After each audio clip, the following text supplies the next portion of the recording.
We are live and we are overwhelmed. Well, at least I am right now.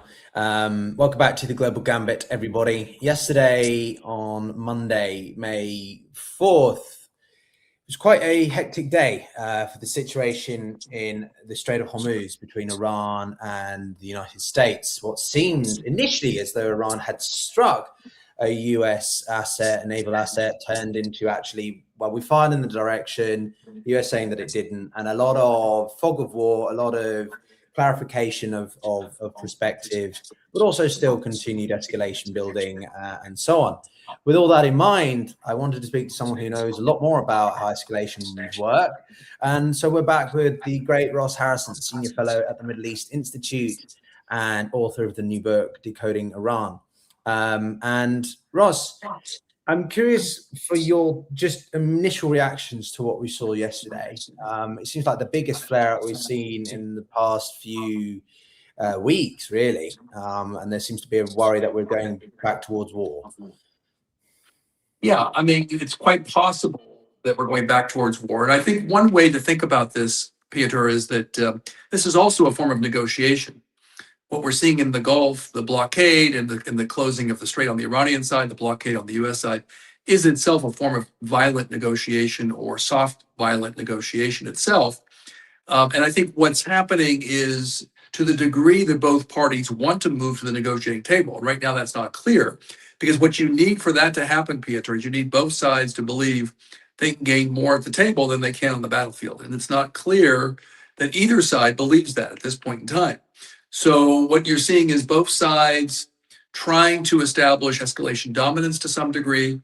Donald Trump, to some degree, I would argue, is in an escalation trap where it's unclear that if he escalates, he can actually achieve the goals he wants to achieve, that he had going into the war. He might be able to open up the strait, temporarily anyway, but he won't necessarily be able to achieve the political objectives he had going into the war, which was to bring the Iranian regime down and to get a better deal, to get Iran to completely give up its nuclear program. And if he de-escalates, then he puts himself in the position of having to admit that this may have been a misbegotten kind of enterprise.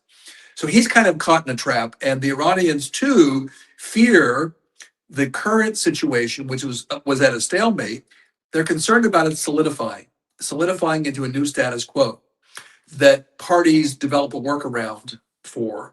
And so for them, that is not tolerable. And if they de-escalate, then they lose their deterrent, something they're determined to rebuild.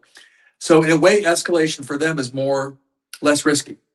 It has downsides, but also has upsides. So we're kind of in this game of how do we get to a point where the negotiating positions of each side are asymmetric in favor of each of the respective sides.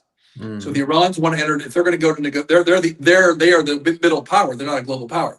They have to be sure they're in a strong position. And Donald Trump wants to be in a strong position, presumably to dictate to the Iranians, which is not going to work. But so they're kind of this could either be a dance that we're choreography of a dance that we're seeing, or it could be the next phase that would lead. Choreography that to lead to a negotiation, or it could be just it was a pause to lead to more escalation and violence. Yeah, the word dance, the framing of a dance is what Mick Ryan, retired general of the Australian Army, used to describe it earlier when I spoke to him. And it almost seems like we're in this sort of, how much of this is almost a plan in of itself? Like both sides just want to see how far they can get. Is it all about that escalation dominance then? Who can continue to escalate to try and force that eventual de-escalation? Yeah, I mean, it's hard to get in the heads of the decision makers, obviously. But I think my North Star for Iran is that Iran believes it has to achieve two things to leave this war with some modicum of victory. And that is, it has to survive, and it has to leave this war having reestablished deterrence and having made a point that any kind of further aggression against Iran will have a cost. a cost of the global economy, a cost to the United States, and a cost to the allies that presumably the United States cares about in the region. So that's the North Star for the Iranians here. And for the United States, in terms of what Donald Trump, how he has adjusted his view at all, normally what would happen in a situation like this, Pyotr, is that each of the parties would adapt to situations on the ground. They go in with a plan, right? Or they go in with some at least set of goals. Not clear what the U.S. goals were. And then you adapt to circumstances on the ground and you pivot. There was a wonderful strategist, Andre Bouffray, that was a French general. And he said, strategy is the art of the maneuver, meaning that once you start a war, once you start a conflict, you don't have complete control of it.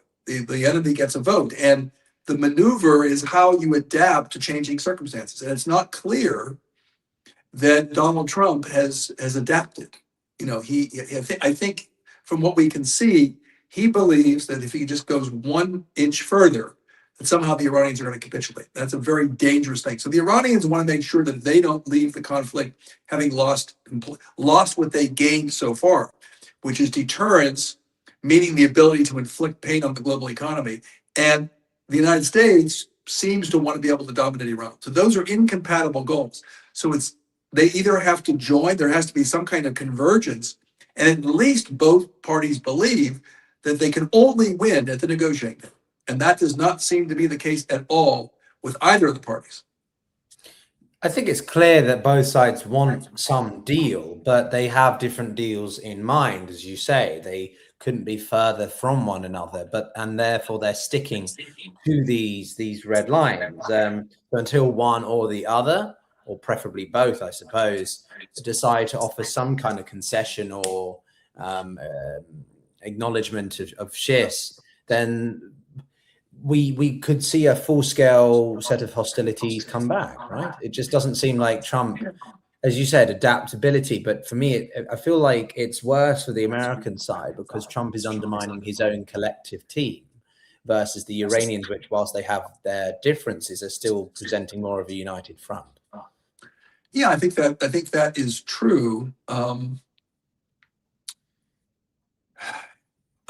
Go back to the question, if you don't mind, Pyotr. I'm sorry, I lost your thread there for a second. What I'm saying is that both sides have their red lines, right? Oh, I see. Yeah. And so until one or the other, preferably both, offer some kind of concession, like we're not going anywhere.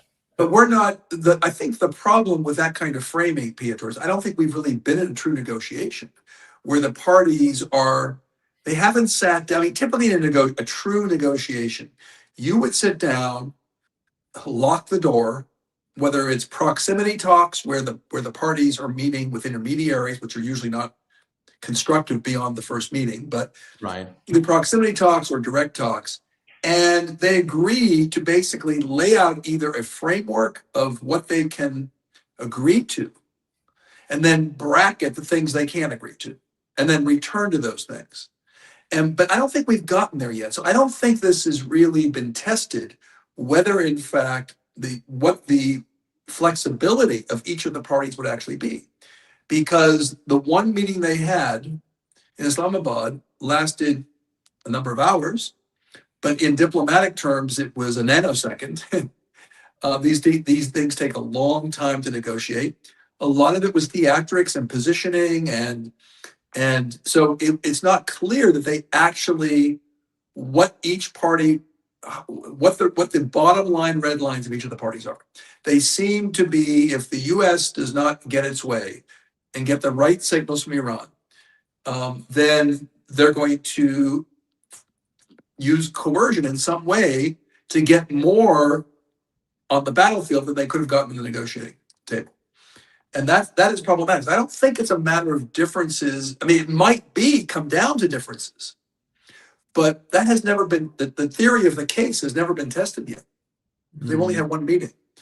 It's a fair point. It's a fair point that we're not even in sort of really what we would consider sufficient or properly fleshed out forms of diplomatic engagement, I suppose. But Ross, to your point, a lot of this has come from what I think was a large amount of fog of war, right? Yesterday, when this whole thing began, it was under the notion that the United States had been struck by Iran. One of the Iranian state news agencies stated this, made this claim, and within the hour, the IRG sort of were saying, well, no, actually, we didn't strike it, we just shot in their direction.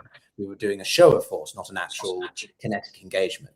What does that tell you about the state of the media miscommunication, misinterpretation, not only between Tehran and DC, but also within the IRGC, Islamic Republic? Well, I think, remember, it could be the fog of war itself, but I think part of it is also intentional ambiguity.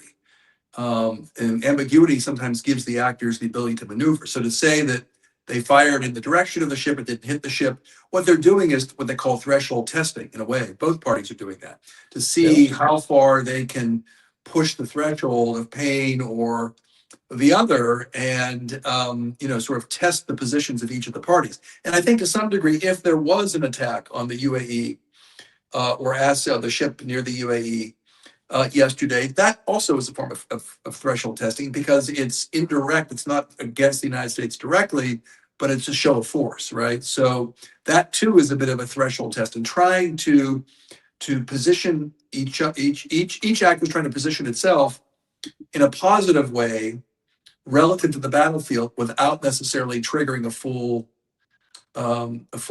return to open conflict. So I don't know what it says about the media, but it certainly says that there's a bit of a dance choreography, as you say, going on. I think even in the press conference today, General Kane, I think his nickname is Raising Cane. I think that's his nickname. Basically said that, there have been violations of the ceasefire by the Iranians, but not enough to trigger a full return to war. I mean, that was an interesting statement he made, because that's, I think, what we're seeing on both sides, is trying to avoid a conflict. But at some point, I think the Iranians, I think what we're seeing also, Pyotr, I think you and I talked last time about the status quo. This cannot become a frozen conflict. This does not have the makings of a frozen conflict. The implications are too great. And the need to break out of the status quo may appear for each party at different times, but it's not sustainable. It's not sustainable for the Iranians, because this becomes a frozen kind of, with strategy, we talk about situations becoming solid, rather than fluid. So what happens when there's a blockade or a static, then countries start to work around it. It gets baked into the markets. It may not be as cataclysmic as was intended. And that solidifies the situation, hardens, and it makes it much more difficult for the Iranians to then move the Americans and put pressure on the United States, because it's already been factored in. So I think what the Iranians at some point, maybe that's what we saw yesterday, are trying to do is break through the status quo in some way, either to provoke the United States into attack, which is possible, or to believe an attack is imminent, and then we're going to be the first ones to do it. We're going to be the aggressors here. We have a say. The U.S. is not just the only party that can have a say in breaking through the ceasefire. Well, if I may, just on that point, someone did sort of call it hot peace. We're in the new level of hot peace, where the conflict never really goes away, but neither is it sort of at the intensity that it was in March. It's simmering. And we get the occasional flare up, as we saw yesterday. And if I may be bold enough to suggest, but it sounds to me like you're not too worried about what happened yesterday, or you don't think it was that big a deal, or no. It's not that I'm not worried about it at all, because anytime you take kinetic action, it can immediately escalate. I'm not worried about it. I'm just saying that this does not seem to be right now the situation. Right now, each of the parties has a say in whether this escalates or not. Now, if it escalates, which it could happen either through miscalculation or through one of the parties wanting to escalate, then both parties lose control of the dynamic until there's another ceasefire. Then there's a dynamic in and of itself. So I'm worried that is on the horizon here. I'm just saying that yesterday is a bit of a testing mode, where both parties seem to have control and seem to be exerting a measure or using measured application of force to either test the thresholds of the other party, or improve, or just be a precursor to a greater conflict. We don't know. We won't know that until it happens. But I'm terribly worried about the situation. Absolutely. It's just that yesterday what I'm saying is yesterday does not automatically mean that you're going to go full bore into some kind of a full frontal conflict that we had in March. But of course I'm worried about it. Okay, fair enough. No, don't worry. I'm not trying to deliberately misrepresent your perspective, Ross. But I guess it's just it all happened so quickly. The escalation, then the clarification, and then sort of suddenly we're back to square one. But to your point, I think I didn't know that that's what Keane had said in the press conference earlier. But it sounds to me like you have to look as much, well, it's a balance, right? What is said versus what is done. But quite clearly to me, the fact that the United States is telegraphing so clearly that they don't see it as a violation means that they don't intend to follow through with some kind of response. There isn't an appetite for renewed kinetic action. At least or it could be they could be buying some time. There was a report in Haaretz today that the U.S. and Israel were possibly planning for another, phase of this war. Yeah, so it could be, we just don't know where that sits at this juncture. But it's at some point I do want to talk about a little bit of a longer. We talk about this conflict, but what we're going to say today can also just expire tomorrow. So I do think we should be also talking about what I think may end up happening, assuming we transition at some point out of the conflict, what might be happening here in different scenarios. Absolutely, we can do that. I just, as a component of it, I do want to understand what is Iran's calculus for targeting UAE as much as it did. Why is it particularly targeting the UAE? Is it because they've left OPEC and they're now more strategically vulnerable or independent? Because they Western connotations. When I was in Doha, Qatar had received at that point about 700 attacks from the Iranians, and the UAE at that point was about 3,000, something like that. So most of the venom attacked at the UAE. Why? Some, I guess, U.S. assets, given the concentration of U.S. assets there, but they're also U.S. assets in Qatar. The fact that UAE is a member part of the Abraham Accords, I think also that the notion of the UAE being a neutral party, that notion really doesn't exist in wartime, because that might work during peacetime. But given the fact that the UAE is part of the security umbrella of the United States, or some kinds of security arrangement with the United States, collaboration with the United States, investment in the United States, many military assets of the United States, the neutrality disappears. Whatever neutrality existed before the war disappears. Now, Qatar is in a different position because it shares an underground gas field. It has always had a nuanced position and played a role of negotiation and so forth for Iran. And so I think one of the reasons they're picking on the UAE is, to some degree, the stated neutrality, but also look at the signals that have been occurring. They've been, they are in a way in an informal alliance with their adversary, which is the United States and Israel. Okay, no, it's just interesting to see why the Emiratis have been such a particular recipient. Qatar has a very important role in energy provisions, in security, but they've received a fraction of it, despite them holding one of the biggest American bases in the world, let alone just in the Middle East. So yeah, it's just interesting to see why Emirati and the UAE specifically. But remember Qatar has the, when I was there, actually, the Iranians attacked the Ras Laffan gas terminal, the biggest gas terminal in the world, taking about 20% of its capacity down for at least, they've estimated, about 5 years, with estimated damage, economic damage, about $20 billion. So Qatar may have had fewer kinetic hits, but the one that hit was pretty dramatic. I was there I saw it. Okay, interesting. Just one last question also on the news conference, which was quite sort of blunt, particularly reflective, I think, of Hegseth's delightful character. Not going to pretend that I really like the guy, if I'm honest, but yeah, what were your takeaways from that? What can we learn from that more broadly as we maybe think about a longer term scenario? For summary of what was said for people who didn't catch it, he was quoted saying the US is not looking for a fight, but Iran can't be allowed to block the Strait of Hormuz. He emphasized project freedom is temporary in duration and to protect innocent commercial shipping from Iranian aggression. And he has insisted, as you said early on in the conversation, Ross, the ceasefire is not over. So some of the key highlights taken away from that. What do you, anything else we should be? Not significant, other than I think what was said was that they're ready, and this is significant because I think it shows the fact that you can be tactically brilliant and strategically flawed. And remember, strategy is not the purview of the U.S. military, at least not war strategy or not grand strategy. Obviously, war strategy is. And I think what Secretary or what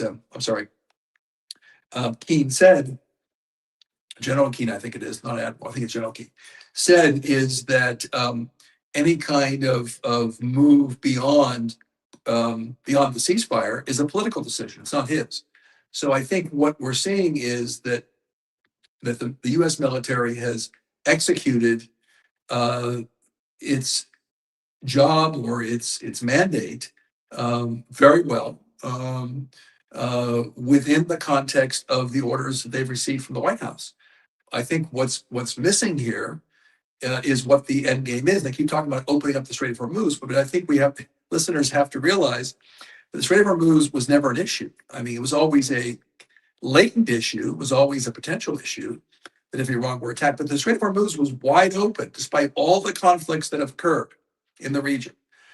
After October 7th, through the 12-day war last June, there was never any real action taken to close the Strait of Hormuz. It only closed as a result of this war. So it's kind of comical in a way, isn't it, to be talking a lot more about the Strait of Hormuz than about the nuclear issue or Iran's support for militias or its missile program. It's now talking about an action that only occurred because of the actions, or I'm sorry, a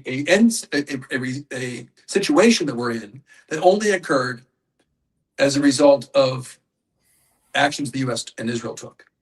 So that's what my takeaway is. Wait, we're talking about the Strait of Hormuz. That's a byproduct of the war that you started, and now have no real way to resolve it, clear way to resolve it. But how about the other issues? And how do you take, the Iranians have been masters, Pyotr, of making the battlefield more complex than the U.S. can really handle. And they did that, by the way, after 9/11 as well. Once the U.S. went into Iraq, the Iranians, and brought down Saddam Hussein, the Iranians went into Iraq with their militias and their relationships with the new government, and they insinuated themselves kind of hiding in plain sight. And they basically controlled much of Iraq. And they made it very difficult for the United States to achieve any real political objectives. And then its alliance with Hezbollah and the Houthis, it made it a very difficult target. Yes, the homeland was exposed, but the network of militias was very complex and difficult to deal with. And that's what created deterrence. So think about what Iran has been doing here. They're doing much of the same thing. They have they've taken a situation that did not exist before the war, which was the Strait of Hormuz. They've added that dimension to it. They've attacked the Gulf Arab states. And now the U.S. is kind of playing whack-a-mole in the sense of how to resolve this conflict. Yeah, it has to deal with the Strait of Hormuz, but how about the other issues that brought them to war? So, yeah. So. No, I understand. It's I guess it leads me to some other point again as we perhaps frame this partially as well in the longer term framing, which is simply a lot of emphasis is also being put on the internal issues of the Iranians. Like when we're being heavily critical of the Trump administration, it's not simply because we're pro IGC or we support the Islamic Republic. There's a very simplistic and I think sometimes deliberate interpretation of you're either pro one or you're anti the other, and it could be, you know, you can support the Iranian people but be against the Americans attacking. Like it's not the same. It's not binary. But there's a lot of emphasis on the oil challenges that are within Iran, as well as the factional divides between the hardliners and the restrainers or whatever. So I'm kind of interested in your take on some of the intricacies within Iran and the problems it's facing. Well, I'm going to preface that by saying I was in a meeting last week where someone said, you know, they said we should finish the job, that the U.S. should finish the job. And I said, what do you mean finish the job? Well, job of bringing down the regime. Oh. And I said, okay. And they said, well, one of the things that we should, right, because right now we have an angry set of leaders who are vengeful. We've basically taken out those that have been pragmatic in the past. And even though we shouldn't have necessarily gone into this war, now that we're in, we have to eliminate the hardliners and then reinforce the pragmatists. And I said something they didn't have an answer for. And I said, you do realize that if you attack a government and you take out what you consider to be the hardliners, the people that you consider to be pragmatists become hardliners. They just replace it. I said, I saw that firsthand, when Trump walked away from the JCPOA. The people like Javad Zarif, that can be considered pragmatists, the former foreign minister of Iran, he said to me point blank, face to face with me, he said, before this, I was trying to negotiate, I was for nuclear negotiation with the United States and with the permanent members of the Security Council, and Qasem Soleimani and others, Major General Qasem Soleimani and others that were part of the IRGC were against it. He said, now that the United States has waged economic warfare against us, we are the same. We are the same. And I saw that since that time, that this notion of having pragmatists that are willing to negotiate differently than the hardliners, they're all going to be hardliners now. So I don't make much of the distance or the different messaging sometimes people are imputing to divisions. I'm sure there are divisions. I think the divisions are most likely to come out after the war, not during the war. This is an existential fight, and I think the regime is remarkably coherent at this point in time. There are different voices, but the folks that are on either end, extreme reformists, I don't think they exist anymore, but extreme reformers or extreme hardliners, those people are marginalized at this point. And the group of folks that are in control, from Vahidi to if Mojtaba's even alive or functional, to Adashi, to Ghalibaf, these are folks that are charged with prosecuting this war and getting Iran into a different spot. And I think though they may have divisions within them, they're pretty well unified at this point in time. But after the war, as we know, when the pressure is off, divisions might emerge, and you might see some, different kind of. But you were asking about so I prefaced that by saying that this notion of killing off or somehow making a distinction between the hardliners and the pragmatists during wartime is a false binary. Right. Interesting. No, I mean, it was just, there was an interesting piece in the Financial Times a couple of days ago, maybe a week or so ago, emphasizing the differences between, say, members of the IRGC, the parliament, head of the parliament, I forget his name, Gabalif or something. Yes, and of course, Mojtaba and the more technocratics like Pezeshkian and the foreign minister, so the different sort of camps of the more technocratic versus military orientated, having a certain degree of division over how far to accept certain compromises or to continue to put pressure on the US with occasional, as you said, when you mentioned earlier about threshold testing, right? How far to threshold test is essentially what it is. There seems to be varying degrees of aspiration to do that amongst the Iranian leadership. I'm sure there are different views. But I would just be cautious about this. Has become, listen, this regime over the last number of years has become increasingly a securitized state, and the IRGC has been strengthened um, by what has occurred over the last 5 or 6, or actually 10 years since Trump walked away from the nuclear deal. This has become increasingly a IRGC state. Now, Ayatollah Ali Khamenei, the late Supreme Leader, was able to sort of position himself between various opinions and create some kind of, not necessarily consensus, because there wasn't need to be a consensus, but somehow would arbitrate between the factions. This is much more now moving to a consensual style government, where Moshtaba Khamenei, I'm sure, is not the key decision maker at this point in time. And that there may be different voices, but I would look at Pezeshkian and Agashi, who would be considered part of the reformist camp. I would look at them, and Golubov, who, by the way, is a parliamentarian, but he came out of the IRGC. So he's not strictly a political, he does have IRGC credentials. I would look at all of them as part of the governing team, kind of a co-presidency, if you will, governing this government. And are there differences of opinion? I'm sure. But you're not going to see, during this war, I would be very surprised to see defections or cracking within that. You might see that after the war is over, not immediately, but over time, perhaps. But you're not going to see it now. And people trying to impute that onto Iran are using an old model of these various different factions that existed. And what Ali Khamenei would do was arbitrate and kind of create, not consensus, but sort of arbitrate between them. Now you're dealing with a consensual style government. Okay, well, that's quite interesting. So okay, let's just bring in the longer term framing, as you've emphasized. What does that mean? Well, and how long term do you mean as well? If I I mean, one of the things that I have been pondering at this point in time, and it's almost too soon to raise this, but I'll raise it anyway, is that Iran, in my book actually, Decoding Iran's Foreign Policy, I talk about how Iran has been a master of adaptation.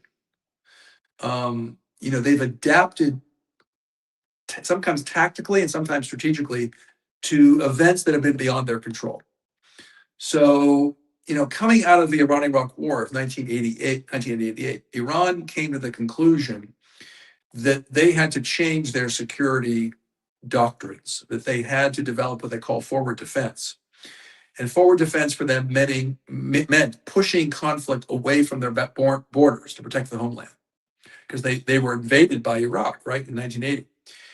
And that came this whole notion of developing relationships with its militias, like Hezbollah and Hamas and so forth. And that came out of the Iran-Iraq War. But the major adaptation that occurred in the Iran strategy was after 9/11, when the US went into Iraq. Iraq had been the main nemesis and counterbalance to Iran.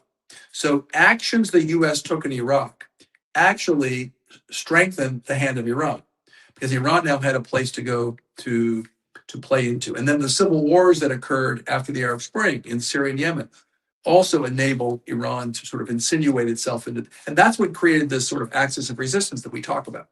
So one of the things that so they, in a way, parlayed the weaknesses and mistakes of others, the US in Iraq in 2003, and then the collapsed states of Syria and Yemen, and then obviously earlier Yemen. They parlayed those failures into an integrated network of what's known as the axis of resistance. So I think that one of the questions here is, if in fact this war proves to be a mistake for Israel and the United States, what does Iran do to adapt to these circumstances in a way that benefits it and potentially even benefits the Iranian people? That's something we don't know. And that's the question I think we should be, it's a little premature to be asking, but that is the longer term question, is this wars always change societies, and they change geopolitics. So what's the world likely to look like after this war? What's the region likely to look like? And are there opportunities for Iran to pivot and actually strengthen itself when the goal of the United States and Israel was to actually bring the Islamic Republic down. And I don't have an answer for it, but my hunch is one of the things that I heard continuously when I was in Doha, and I would meet with Iranian officials who happened to be there. Because remember, some of them got stuck there because they were there in the lead up to the Geneva negotiations that took place between the United States and Iran. And so they couldn't return to Iran after the war started. So one of the things I heard is that as bad as this war has been, it saved the Iranians from a succession struggle. That if Ali Khamenei had died a natural death, there would have been a process, but there would have been a struggle between these various factions that you mentioned earlier.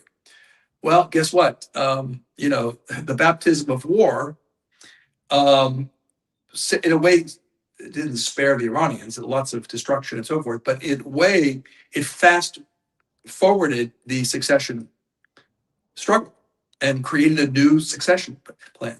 So it's going to change the regime in some ways, this war. It's going to change society in ways, Iranian society, and political civilian relations, potentially.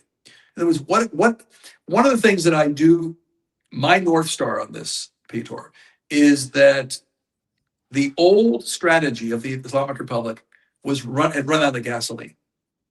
It was before the war, it was boxed in the geopolitically. It had lost its deterrence. It had been attacked in June of last year. It was a sitting duck. And domestically, it had run out of steam as well, because it had lost the support of 85 to 90% of its people. And it had slaughtered thousands of its people in the protests just earlier this year. And so it was out of options at that point. And it was, in a way, it didn't have the time really to pivot. It didn't have the bandwidth to pivot. It couldn't solve the economic problems partially because of its own making, partially because of sanctions. It couldn't do that. And it had nowhere to go geopolitically. So one way to be thinking about this war is that kind of could reset the clock for the Islamic Republic.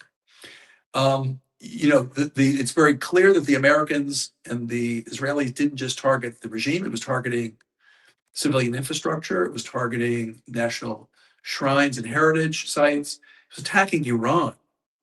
And the Iranians are very nationalistic. So what does that do to the relationship between the Iranian government now and the Iranian people? Is there a room now for a new social contract? Now that you have a new supreme leader, the new leadership can do things the old leadership could not. Will they do that? We don't know.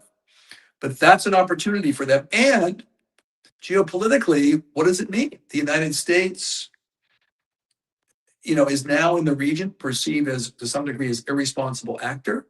What does that mean for Iran? So I think one of the things we should be doing is thinking about whether, in fact, this regime, if it survives, has some new opportunities, and the Iranians have some new opportunities they didn't have before.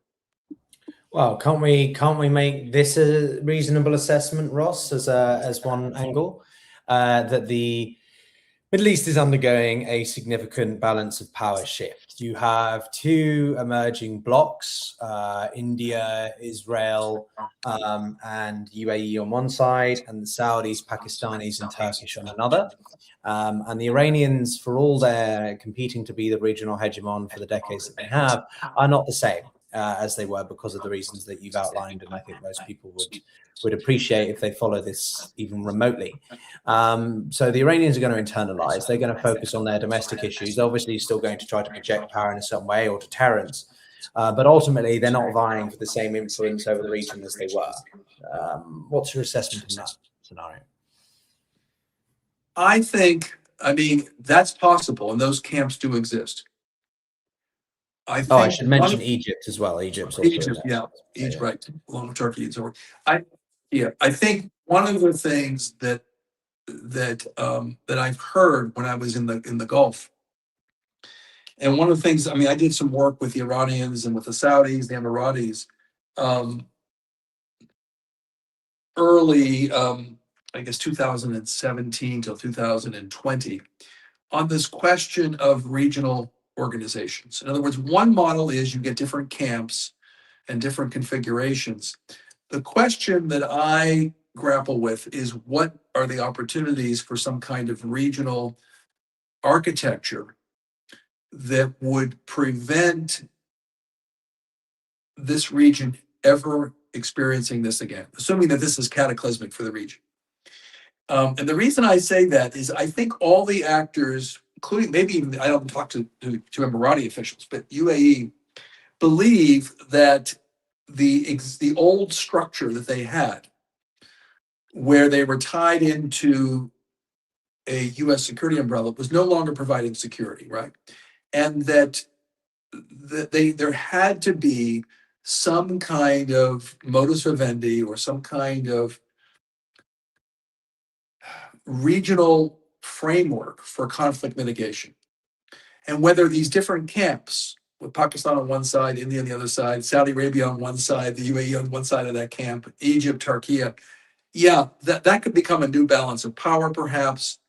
I think the healthier way to be thinking about this, and I'm not saying that it will have much currency, but I see signs of it. And the Iranians have talked about it actually, is coming to some kind of a security within the region itself, some kind of security arrangement. And if you think about how other regions have gotten to the point where they put down their respective shields or respective swords, and joined forces in some kind of a framework, a regional framework. It occurred after major conflict. It occurred after the Second World War with the European Coal and Steel Community. That it was the first institution that was then built upon to create the European Union decades later. If you think about how ASEAN in Southeast Asia was a completely dysfunctional region. Vietnam was an interventionist state, an ideological state. How did they transition to a more functional region? It was on the backs of a armistice between, I believe it was Indonesia and Malaysia, I believe, and was started by the Thai foreign minister, who was the arbiter for that. So I think the question becomes not just what kind of configuration of power or reconfiguration of power can be created. I think one of the questions is, how do the regional actors get beyond this moment and create some kind of apparatus that is more durable? I mean, if you think about what kept Iran and Israel from fighting over the last 30 years, it was largely a very rickety system of deterrence, very rickety and unstable, because it was taking place in the failed states, with Hezbollah in Lebanon. The fear was that if Iran is attacked, then Hezbollah will attack Israel and U.S. assets in the region, and then the Hashd-Shabi in Iraq, and then later the Houthis in Yemen and Hamas. And Iran had and Israel had its own sort of deterrence based upon its more conventional capabilities. That system now, particularly with the Israelis giving up their whole notion, changing their red lines, I just really wonder whether there's an appetite for something more durable, more regionally based, that leads to a more stable frame. And I don't see a lot of evidence for it right now, but I think that's another way of looking at it, rather than the two camps kind of view that you laid out, with Iran kind of focused internally.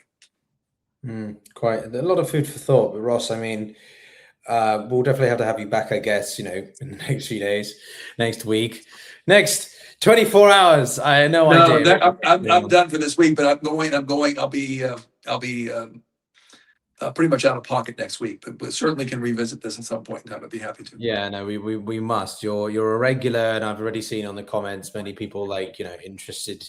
Always like to see you coming back and adding a sense of clarity and composure to what is anything but happening in the Middle East. And certainly, I will also, everyone do check out Ross's book, Decoding Iran Foreign Policy, or link in the description, will be after we come off air. But everyone, thank you very much for watching. Do subscribe, do like the video if you haven't already. And of course, Ross, we'll have you back soon. And well, stay safe out there, I guess. Thank you, Pyotr. You as well. Thank you. Bye-bye.